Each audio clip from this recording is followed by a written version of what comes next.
جی ایک آدمی ایک سوال کرے، میرا خیال ہے قانون یہ بنا ہے. ہاں لے لیں، یہ لے لیں تاکہ ریکارڈ ہو جائے آپ کی آواز. جی اب ربیع الاول شریف کی آمد ایک سلسلہ چل پڑتا ہے کہ کیا صحابہ اکرام کے زمانے میں یہ میلاد شریف منایا گیا، اور آپ جو یہ سجاوٹ وغیرہ کرتے جھنڈے ونڈے لگاتے ہیں تو اس سے بہتر ہے کسی غریب بیٹی کی شادی کرا دی جائے تو یہ ہوگا اس سلسلے میں. چلیے بیٹھیے، آپ تشریف رکھیے. ماشاء اللہ. سب سے پہلے تو یہ طے کر لیں کہ بھئی کسی صحابی نے کیا ہو تو ہم کریں. ایک اصول طے کر لیں کہ ہم وہی کام کریں گے جو کسی صحابی نے کیا، باقی سب چھوڑ دیں گے. تو کتنے کام رہ جائیں گے دنیا کے؟ بتائیے مجھے. تو پہلے کیا ہوا، جب تبلیغی جماعت میدان میں آئی نا تو ان کے یہاں پنکھے نہیں تھے مکہ مسجد میں. کیوں جی؟ حضور کے زمانے میں پنکھے نہیں تھے. اچھا، وضو خانے میں ٹونٹیاں نہیں تھیں، لوٹے سے وضو کرتے تھے. کیا ہوا جی کہ حضور کے زمانے میں جناب لوٹے ہوتے تھے، ٹونٹیاں نہیں ہوتی تھی. ٹھیک ہے، تو پھر آپ یہ ہوائی جہاز میں سفر کیوں کرتے ہیں؟ گدھا گاڑی میں گدھے پہ بیٹھ کر کے سفر کریں یا خچر پر سفر کریں. آخر ترقی ہو رہی ہے تو اس کے اعتبار سے یہ معاملات ہو رہے ہیں. نہیں، میں ایک صاحب کا نام نہیں لیتا، وہ کسی دعوت میں گئے تو اس زمانے میں ٹیبل کرسی پر کھانا معیوب تھا، انگریز کھاتے تھے. وہ بزرگ ان پہ گرم ہو گئے، کہنے نیچے دسترخوان. اچھی بات تھی، نیچے دسترخوان بچھایا انہوں نے، کھا لی.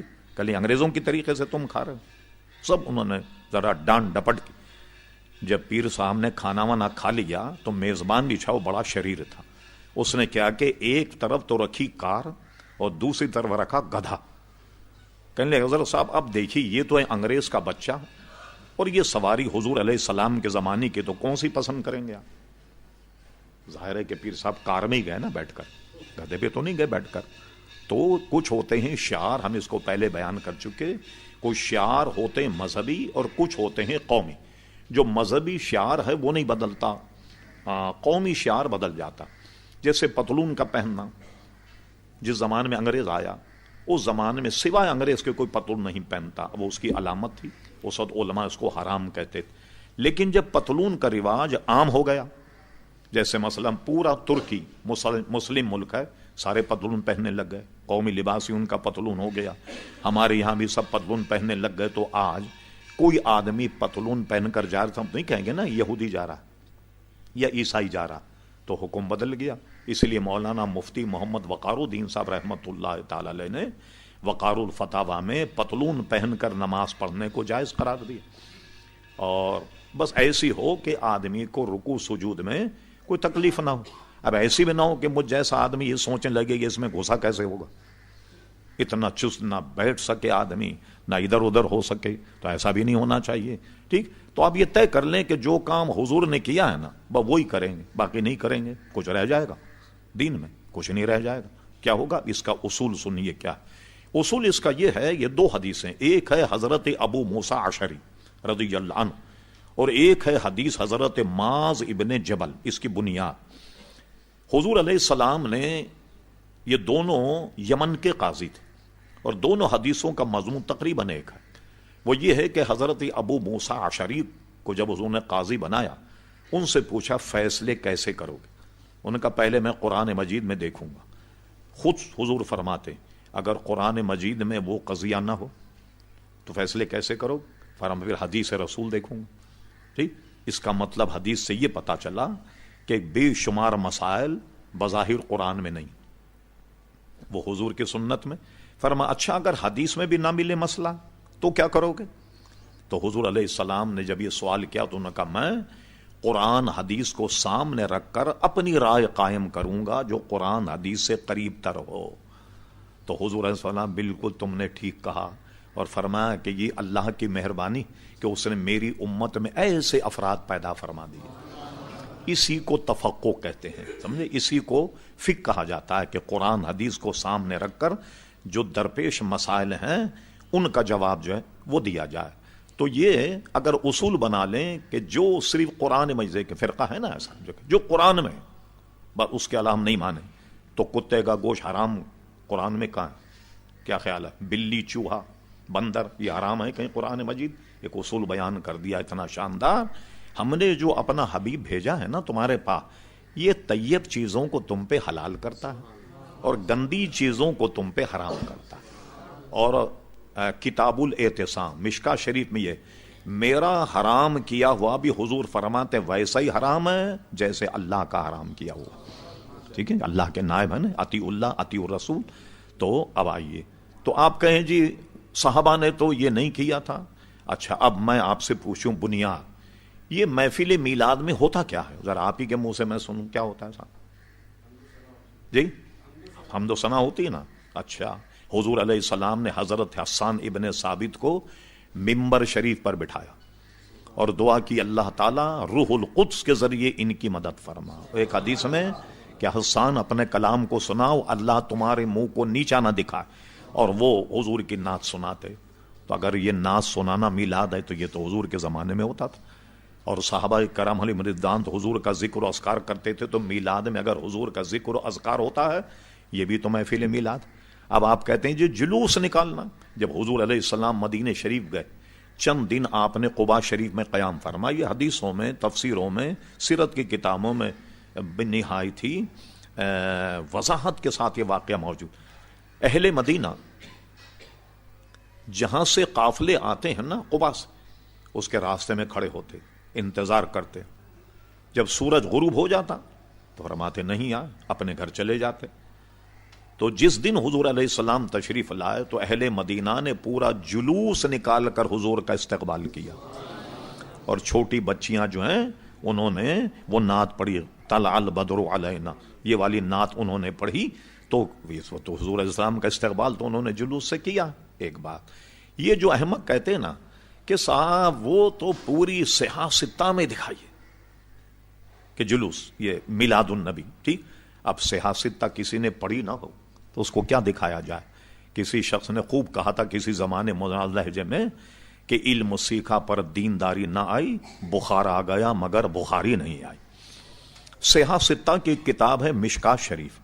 مشکات شریف میں علامہ امام ترمذی نے حضور کی سیرت پر ایک باب باندھا, جو کہتے ہیں نا کہیں نشان نہیں. آپ کو تعجب ہوگا, اس باب کا نام صاحب مشکات نے میلاد النبی رکھا. ترمذی شریف میں باب ہے اس معاملے پر کہ میلاد النبی, اس کے بعد حضور علیہ السلام کی سیرت پر انہوں نے کلام کیا. ٹھیک ہے, تو آپ یہ دیکھیے کہ وہ لوگ کہتے ہیں جی اس کا کہیں ثبوت نہیں, بالکل احمق لوگ ہیں. اچھا یہ نہیں, بلکہ انہوں نے بیچاروں نے اپنی بھی کتابیں نہیں پڑھی, اتنے معذور ہیں کم وقت. اب آئیے پورے طریقے سمجھ لیں. یہ حدیث شریف کے 2 چینل ہیں پورے ہندوستان میں کہ سند حدیث ہندوستان میں کون لایا. ایک تو چینل ہے ایک شاہ ولی اللہ محدثی دہلوی کا, ان سے سند میں وہابی, دیوبندی, بریلوی, جتنے بھی لوگ, یہ 2 سے حدیث کی سند ملتی. ایک ہے شاہ ولی اللہ محدثی دہلوی اور ایک ہے شاہ عبدالحق محدثی دہلوی رحمۃ اللہ علیہ. شاہ ولی اللہ محدثی دہلوی کی کتاب جو ہے اس میں موجود ہے در السمین فی مبشرات نبی الامین, یہ ان کی کتاب ہے عربی میں. وہ لکھتے ہیں کہ میرے والد گرامی ہر 12 ربیع الاول کو محفل میلاد کرتے تھے. یہ شاہ ولی اللہ صاحب لکھتے. تو ایک دن جب ربیع الاول کی 12 تاریخ آئی تو میرے والد کے پاس پیسے نہیں تھے. ان کے والد تھے شاہ عبد الرحیم محدثی دہلوی. تو جیب میں ہاتھ ڈالا تو چند ٹکے ملے. اس زمانے میں ٹکے چلتے تھے, اس میں بھی کچھ نہ کچھ مل جاتا تھا ٹکوں میں. آج تو فقیر کو 1 روپیہ دو تو آپ کا چہرہ دیکھے گا, اگر کمبخت کس وکیل سے پالا پڑا, 1 روپیہ دے رہا, اس لیے 1 روپیہ کچھ آتا ہی نہیں. کیا دیں گے آپ؟ فقیر کو بھی 1 روپیہ نہیں دے سکتے بھائی. تو چند ٹکوں کے چنے منگا لی, چنے کا ڈھیر سامنے رکھا, محفل میلاد ہوا اور یہ چنے حاضری میں تقسیم کر دیے گئے. ٹھیک, جن سے سارے علماء دیوبند کی سند ملتی ہے. شاہ ولی, کتاب بھی میرے پاس موجود ہے. شاہ ولی اللہ صاحب لکھتے ہیں میں نے اپنے والد سے سنا اسی رات حضور علیہ السلام کی زیارت ہوئی اور وہ چنے کی ڈھیری حضور کے سامنے رکھی ہوئی تھی اور آپ اس پر تحسین فرما رہے تھے, آپ اس پہ خوشی کا اظہار فرما رہے تھے. یہ تو شاہ ولی اللہ نے لکھا, محدثی دہلوی صاحب نے. اب آئیے دوسرا چینل, آئیے دوسری سند ہے شاہ عبدالحق محدثی دہلوی رحمۃ اللہ علیہ. یہ آج کل کے بزرگ نہیں, شاہ عبدالحق محدثی دہلوی رحمۃ اللہ علیہ کا وصال ہوا ہے دہلی میں 1052 ہجری میں. الحمدللہ میں 2 مرتبہ دہلی گیا اور بسیار تلاش میں نے ان کے مزار پر جا کر فاتحہ پڑھی. افسوس تو مجھے یہ ہوا کہ اتنا بڑا محدث اور اس کے سارے کارناموں کو لوگوں نے فراموش کر دیا. پوری دہلی میں اچھے بھلے دیندار آدمی سے میں پوچھ رہا ہوں شاہ عبدالحق مہدی دہلوی کا مزار کہاں ہے تو کسی کو پتا نہیں، کسی کو پتا نہیں. پھر میں بریلی شریف جب گیا، وہاں کے بہت بڑے مفتی تھے قاضی عبدالرحیم صاحب، 3-4 دن پہلے انتقال ہوا، 3-4 سال یا 2 سال پہلے، اللہ غریق رحمت فرمائے. پورے ہندوستان کے بہت بڑے مفتی، میں ان کے پاس جب گیا تو ان سے میں نے پوچھا، پھر انہوں نے مجھے پورا بتایا. پھر جب میں دہلی گیا تو میں مہرولی کو طے کر کے شمسی تالاب میں اب پانی نہیں ہے، شمسی تالاب کو عبور کرنے کے بعد جنگل میں شاہ عبدالحق مہدی دہلوی کا مزار. شمسی تالاب کی دہلی میں ایک تاریخی حیثیت یہ ہے، کسی اہل دل، کسی بزرگ نے اس شمسی تالاب پر خواب میں حضور علیہ السلام کو وضو کرتے ہوئے دیکھا تھا، اس لیے اس کی تاریخی حیثیت ہے. شمسی تالاب کو عبور کر کے گئے تو جب دیکھا تو افسوس ہوا کہ گرد و غبار ہے. کسی زمانے میں عالیشان مقبرہ تھا لیکن اس کے بعد وہ منہدم ہو گیا، دیواریں بھی پختہ نہیں. پھر اس کے بعد دوبارہ جب میں غالباً شاید 91 یا 92 میں گیا تو کسی صاحب نے وہاں اچھا سفیدی اور مرمت کر کے صفائی ستھرائی کا انتظام کیا ہوگا. تو شاہ عبدالحق مہدی دہلوی کا میں نے ذرا سا تعارف کرا دیا. ان کی کتاب ہے اخبار الاخیار. کہتے نا جادو وہ جو سر چڑھ کے بولے، ورنہ جادو کیا. اخبار الاخیار فارسی زبان میں ہے اور اس کو چھاپا ہے مدینہ پبلشنگ، جو ایم جینا روڈ پہ اب بھی موجود ہے. مدینہ پبلشنگ نے اس کو چھاپا اور اس کا ترجمہ کیا ہے 2 مشہور وہابی مولویوں نے. ایک کا نام ہے مولوی محمد فاضل اور دوسرے کا نام ہے مولوی مفتی عاشق الہی بلند شہری. ان دونوں نے اس کا ترجمہ کیا اخبار الاخیار. یہ مدینہ پبلشنگ سے چھپی.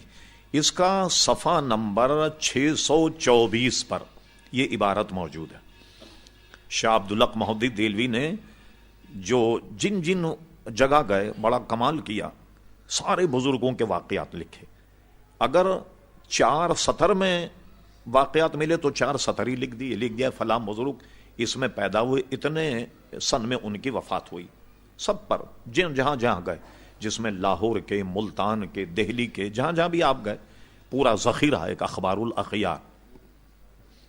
آخری میں انہوں نے اپنے حالات بھی لکھے کہ میں عبدالحق کون ہوں، میرے والد کا نام سیف الرحمان ہے، ہم ترکی النسل ہیں، بخارا سے ہندوستان میں منتقل ہوئے اور یہاں جب میں پڑھتا تھا تو سب اپنے واقعات لکھے کہ سبق میں اتنا منہمک رہتا تھا، جھکا کر کے جب پڑھتا تو کئی دفعے چراغ سے میرے بال جل گئے، آگ لگ گئی میرے سر میں وغیرہ. میں اتنا اپنے سبق میں منہمک رہتا. سارے واقعات لکھنے کے بعد آخری میں اللہ کی بارگاہ میں التجا کرتے، کہتے ہیں اے اللہ تبارک و تعالی، عبدالحق کے پاس کوئی عمل ایسا نہیں جو تیری دربار میں پیش کرنے کے لائق سمجھے. یہ ان کی عاجزی ہے. کوئی عمل ایسا نہیں، اس لیے کہ ہر عمل میں فساد نیت رہا. یہ ان کی عاجزی انکساری. مگر ایک عمل میرا ایسا ہے جو یقیناً تیری بارگاہ میں قبول ہوگا، وہ کبھی بھی رد نہیں ہوگا. حالانکہ شاہ عبدالحق مہدی دہلوی اتنے بڑے محدث ہیں، یہ لکھ سکتے تھے. جب میں ہندوستان آیا تو مسلمانوں کی زبان فارسی تھی، تو میں نے مشکات شریف کی بڑی ضخیم شرح لکھی، اشرۃ اللمات فی شرح مشکات، یہ زبان فارسی میں. اسی طرح فارسی میں کئی کتابیں، مثلا اس زمانے میں فارسی میں حضور کی سیرت پر کوئی کتاب نہیں، بڑے ضخیم 2 جلدیں مدارج النبوت کے نام سے فارسی میں شاہ عبدالحق مہدی دہلوی نے لکھی. آدمی جب کوئی کام کرتا ہے تو یہ سوچتا ہے کہ بھئی یہ ذخیرہ میں قیامت کے لے جا رہا ہوں. کہتے اللہ تعالیٰ میں نے جو حدیث پر کتابیں لکھی ہیں وہ میں تیرے دربار میں پیش کرتا ہوں جو میری نجات کا ذریعہ ہو جائے. میں نے بزرگوں کی سیرت پر اخبار الاخیار لکھی، یہ قبول فرما لی، یہ ذریعہ نجات ہو جائے. کچھ اور پیش کرتے، مشکات شریف کی شرح پیش کرتے، کچھ نہیں. انہوں نے کہا میرے پاس تو نجات کا کوئی ذریعہ نہیں، ہر عمل میں فساد نیت رہا. مگر یا ارحم الراحمین، عبدالحق کا ایک عمل ایسا ہے جو یقیناً تیری بارگاہ میں قبول ہوگا، اور وہ یہ ہے کہ میں محفل میلاد کے وقت کھڑے ہو کر سلام پڑھتا. لائیے آپ میرے تو کتب خانے میں موجود ہیں, کسی وہابی سے منگوائیے, تمہارے مولویوں کا ترجمہ ہے, اور اس کو مدینہ پبلشنگ نے چھاپا, اور جناب وہ میرے پاس موجود ہے, اور صفحہ نمبر 26 اس کا نکالیے, 624 صفحہ نمبر, اس پہ شیخ محق نے یہ لکھا. اب سنیے نتیجہ. یہ بتائیے آپ, ایک عدالت میں مقدمہ چل رہا ہو اور گواہ آئے, جی آپ نے دیکھا ہے جو گواہی دی؟ آپ نے کہا نہیں, میں نے زید سے سنا ہے. زید کو کورٹ میں بلایا گیا. زید صاحب یہ آپ نے واردات کا موقع دیکھا ہے؟ انہوں نے کہا جی میں نے بکر سے سنا. یہ بکر صاحب کو بلایا. بکر صاحب کہتے ہیں بھائی میرے سامنے تو ایسا کوئی واقعہ نہیں ہوا. اب مجھے بتائیے, اگر گواہی میں ایک آدمی کراس کوسچن جس کو کہتے ہیں, اس میں اگر لاجواب ہو جائے تو مقدمہ ثابت ہوگا؟ نہیں ثابت ہوگا. اب کوئی آدمی اپنے آپ کو محدث کہے اور حدیث پڑھا ہے, اور اس کی حدیث میں 2 مشرک آ جائیں, حدیث سند کا کیا بنے گا؟ کیونکہ میلاد شریف منانا تو شرک ہے نا. شاہ ولی اللہ مہدی دہلوی مشرک ہو گئے, ان کے والد شاہ عبد الرحیم صاحب بھی مشرک ہو گئے, شاہ عبدالحق مہدی دہلوی بھی مشرک ہو گئے. اب بتاؤ تمہاری سند کا کیا بنے گا؟ جس کی سند میں کوئی مشرک آ جائے, تمہیں تو حدیث بیان کرنے کا حق ہی حاصل نہیں. بھائی کیوں بے وقوف بنا رہے لوگوں کو؟ تمہارے تو سند میں امام بخاری تو بہت بعد میں آئیں گے, دونوں مشرک آ گئے تمہاری سند میں. اس لیے ان کا قول بالکل غلط ہے, اور میں نے حدیث کو بتا دیا آپ کو. اور یہ اصول نہیں کہ جو بھی حدیث اور قرآن میں ہوگا وہی ہم مانیں گے. یہ دوسرے لوگوں کا کہنا شافعی, حنفی, مالکی, جس میں پوری دنیا ان کی پیروی کرتی ہے, تو ہمارے یہاں ہمارے امام کا قول ہم لیں گے. یعنی کہ قرآن و حدیث سے ہم اس کا استثناء ہو گیا, نہیں. ہم یہ جانتے ہیں کہ قرآن حدیث کو ہمارے امام ہم سے زیادہ جانتے تھے. ٹھیک ہے, تو یہ حضرات جو ہیں یہ جو کچھ کہیں گے وہ اصل میں دین ہے. اس لیے ہمارے یہاں شریعت کا ماخذ کیا ہے؟ قرآن, سنت, اجماع امت اور قیاس. یہ 4 چیزیں ہیں جس سے دین کا کوئی مسئلہ ثابت ہوتا ہے. جی نا, آپ کو ایک آدھ سوال اور کر لیں.